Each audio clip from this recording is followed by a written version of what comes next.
Hey everybody, this week we are starting with the long anticipated topic of the afterlife, heaven, hell, whatever else might be out there, and we are going to start today with heaven. The title of this PowerPoint is The New Heavens and the New Earth, because despite popular opinion, there may be more of a physical element to heaven than we often give it credit for.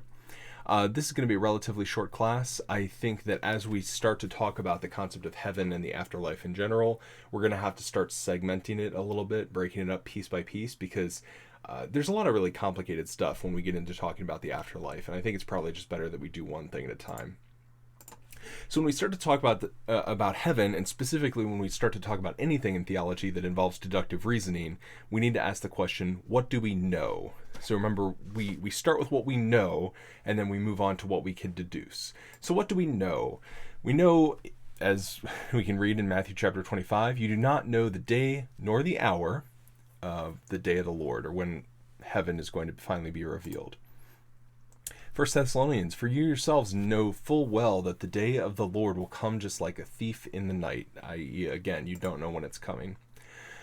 Matthew 24, but of the day or the hour no one knows, not even the angels of heaven nor the Son, but the Father alone. This one might be the craziest because it's actually implying that even Jesus doesn't know what is in store for this final afterlife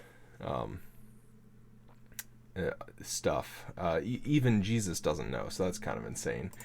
Eye has not seen, ears not heard, all that God has prepared for those who love him. So as you can tell, and I know it's kind of worthless to talk about these because they don't help us, but it's important to refresh our minds in that the Bible has specifically said, and here's 4 examples, that we literally don't know what heaven's going to be like. In a way, it's almost implying that you shouldn't even guess. But we're people, and so we're going to try to guess. So what do we do? What do we know? We don't know the time. The time that God is finally going to reveal all of this wonderful stuff that's going to happen in the afterlife. We don't know when that's going to be. We are specifically told we do not know the time. We're also specifically told eye has not seen, ear has not heard. We don't know what heaven's going to be like. But we don't know nothing.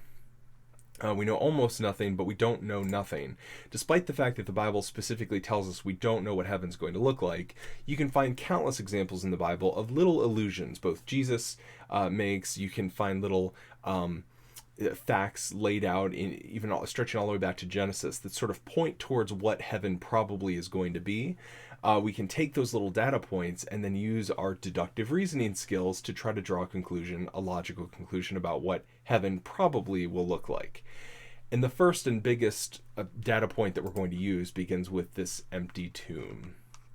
So, we talked last week about how Jesus' body goes missing. The Roman Empire looks for him extensively. They can't find him. His body is up and vanished. And now we come to realize later on in the Gospels, all 4 Gospels, that Jesus has actually risen from the dead.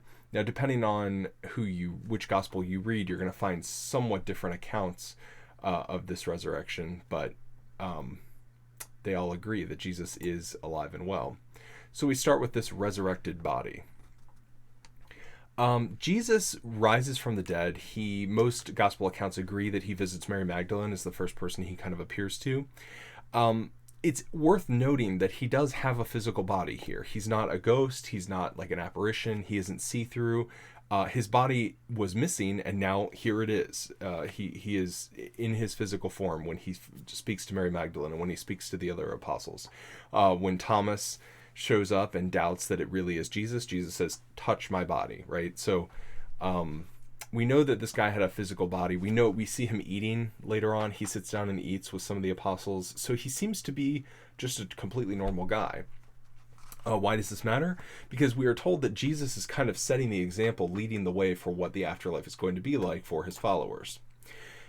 In fact, in the Christian creed, we have this line that says, "I believe in the resurrection of the body and life everlasting." When Christians profess to believe that they believe in the resurrection of the body, this is actually a reference to their own body. See, Christians believe that at the end of time, or in the afterlife, Christians actually will have a kind of physical body similar to the physical body that Jesus had when he rose from the dead. And this is kind of the first kind of insane thing that we need to talk about when we move into a discussion of the afterlife, is that there will be a body. You do have a body here on earth. You will continue to have a body in the afterlife. Probably the biggest reason for this is that we are bodied creatures. We exist in this place and time and in this condition. We have come to identify with the world through our bodies.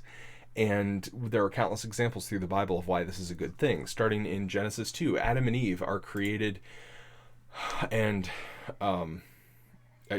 basically told to love and enjoy their bodies. We are told explicitly the body is good in Genesis 1:31. And in fact, you could even take it so far as to say that if a human is removed from its body, it ceases to be human. We are made of body and soul. If you take the soul away, that's not a person anymore. It's just a soul that's floating around. It's maybe used to be a person, but it's not anymore. In the same way, if you look at just the body, a body that doesn't have a soul is just a dead body. It's a corpse. You need to be body and soul in order to completely realize your identity. Humans are made of body and soul. That's a huge part of our identity. To imply that the afterlife would consist of merely removing the soul from the person and having the soul continue to exist forever, and the body to cease to exist, almost implies that we would be not quite ourselves, that we would lose some part of our identity. So it does stand to reason, it makes sense that we would continue to have bodies in the afterlife. And lastly, our big clue here is what we call the ascension. Jesus rises from the dead, he spends some time talking to his followers, and then he just up and vanishes. He leaves earth forever, goes to heaven, and Jesus has not been seen since.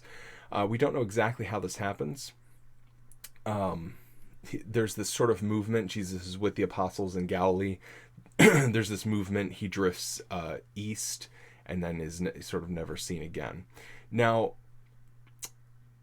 this logically means a couple of things. Number one, obviously Jesus isn't here anymore, but more importantly, where is he? Because he just took a physical body somewhere else. He opened the veil, stepped through it, and now his body does not exist in this plane of existence anymore. He is somewhere else. So, our final conclusions we can make, at least for today, about heaven are, number one, you're going to have a body in heaven, because Jesus, at least for right now, as far as we know, there's at least one body in heaven, which is Jesus's. Jesus opens the veil, steps through, there is a body there, which means there is space to exist, move around, and do stuff in heaven. There has to be space, there has to be a physical element to heaven for a body to exist in and move around, and things presumably for it to interact with. We also therefore have to assume that there is some kind of time. Time, maybe not as we have it here on Earth, but time nonetheless. Time as an abstract concept doesn't really exist the way that we talk about it like it does. We talk about seconds and minutes and hours like they are real concrete things, even though they aren't really. Time, though, is an expression of something real. It's the expression of movement of physical objects through space, and a way to express that movement logically. If you have a physical object, if you have a body, and if you have space to move, time is a necessary component for expressing how that physical body can move through space. So heaven has to have some sort of passing of time, although how we calculate how that time works and what that time looks like, especially in comparison to how time works on Earth, is something that's, again, going to be very complicated, and we'll talk about that next time. But, on the other hand, there's still some glaring questions here. Number one, we talked about Jesus dying on the cross last time. What does Jesus' death on the cross have to do with the afterlife? Question number two, what happened to all those people who died before Jesus came? Were their sins not forgiven? Furthermore, if you commit a sin 2,000 years after Jesus came, does that mean your sins can't be forgiven either because they couldn't have died with Jesus on the cross? This is sort of complicated metaphysics we're getting into. Number three, how does time work in heaven? We've sort of already asked that one. And of course, probably the least important question, but for some reason the one that everyone cares about the most, will there be pets in heaven?